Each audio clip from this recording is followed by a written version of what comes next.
Good morning, boys and girls, and welcome to another episode of Pep's Corner. Today, we will continue reading our book, Plant Cells. We will read from pages 30 through 37. Our focus is posted on the screen. Remember, our focus is our purpose and intention for reading today. So go ahead, go grab your book and make sure you have your book in hand and are actively following along and reading. Remember to reread a second time so you can comprehend the text and come to shared reading prepared. Let's begin. Page 30. Do plants get sick? When plants get sick, they react differently from animals. As with animals, when plants become very sick, they die. Sickly plant cells. A plant needs 4 conditions for it to become sick. First, the plant must be the right host site to take over for disease. Some diseases only attack tobacco, while others attack only roses or only cucumber vines, for example.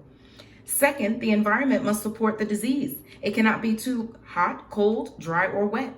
Third, a virus, bacterium, or fungus must be on the plant or in the soil. And fourth, the disease must have enough time to take over the plant. Causes of sick plants. Bacteria, fungi, and viruses can make plants sick, just as they make people sick. There are about 3,500 types of bacteria, one-celled organisms with no nucleus, that make plants sick. Most are found in tropical and subtropical areas. Fungi, organisms that reproduce by spores, cause blotches or white mildew on plants. They can also cause roots to rot, making plants die from the bottom up. Viruses. Protein molecules that cause disease can be carried to plants by wind-blown soil, water, worms, or insects. Once in a plant, a virus invades the cells and takes over. Viral infections kill cells, cause yellow areas on leaves, or form swollen lumps on stems or branches. What other agents make plants sick? Plants also get sick from insects that can cause damage to trunks, stems, and leaves. When insects bore into a trunk or stem, they cut off the flow of water and nutrients through the plant. Leaf-eating insects eat so much leaf material that plants cannot make enough food to keep themselves healthy. Plants infested with insects often starve to death. Signs of sickness.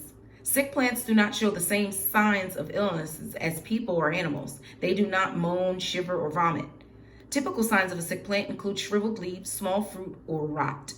Plants may also have blotches, blight, canker, and galls, blotches or spots on them. Blight makes leaves dry or shrivel. Canker develops a dry, dead section on the plant's stem or a tree's trunk. Galls are large growths on plants, usually on a stem, branch, or trunk. All of these are signs that plant cells are reacting to disease. Science, tools, and centrifuge. Scientists use a special machine called a centrifuge to separate organelles. A centrifuge is simply a machine that spins around very, very, very fast to create a useful force. When studying cell parts, scientists use a powerful centrifuge to spin cells. The centrifuge moves so fast that the organelles spin out of the cells.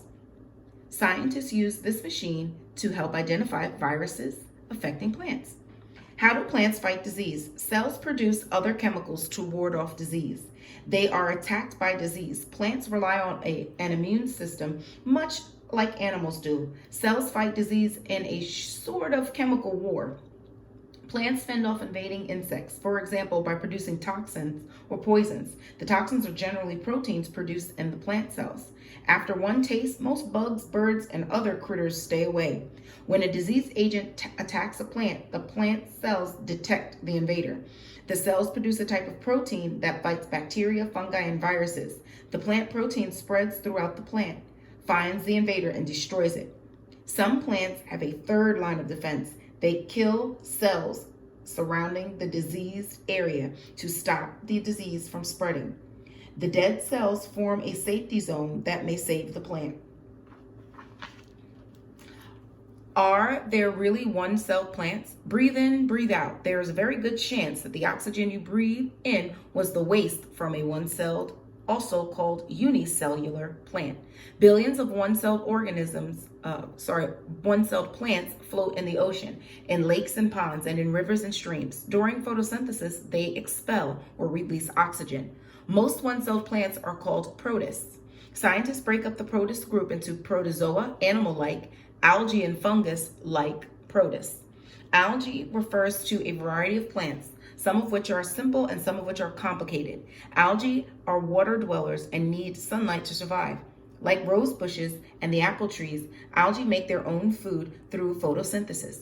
One-celled plants form the bottom of the food chain. This means that they feed insects and other small creatures, which in turn feed larger creatures. One-celled algae. One-celled forms of algae include dinoflagellates, crystophytes, and diatoms. Algae come in a variety of different colors, from the deep red of dinoflagellates to the golden yellow of crystophytes to the browns and greens of seaweed. 90% of all dinoflagellates are plants that float on the surface of seawater or ocean water. Dinoflagellates have rigid cell walls made of cellulose and two tail-like parts made of protein. The tail-like parts help these red-brown algae move. The plants can produce a poison that kills many sea creatures. Red tides along the coastline are massive clusters of tiny toxin-filled dinoflagellates. Some species of dinoflagellates glow in the dark. Crystophytes. Some crystophytes are clear, but most are golden or brown algae. Crystophytes live in ponds, lakes, where water is still slightly acidic. They are a main food source for tiny freshwater animals. Crystophytes have rigid cell walls like dinoflagellates, but they are made stronger with silica, like diatoms. Scientists believe that diatoms are the key to life on our planet. The air we breathe in is oxygen-rich because these plants float in oceans, lakes, and seas. Diatoms live in ponds and puddles too. During photosynthesis, photoplankton, which includes diatoms, produce slightly more than half of the oxygen we breathe in every day. Diatoms produce more carbon than the world's rainforests. Diatoms are considered to be among the best-looking one-celled living organisms. Their cell walls are made up of silica, the same material that makes glass. Diatoms are as delicate as snowflake and as brittle as a thin glass ornament. They may be round or stringy, and they may live alone or in clusters.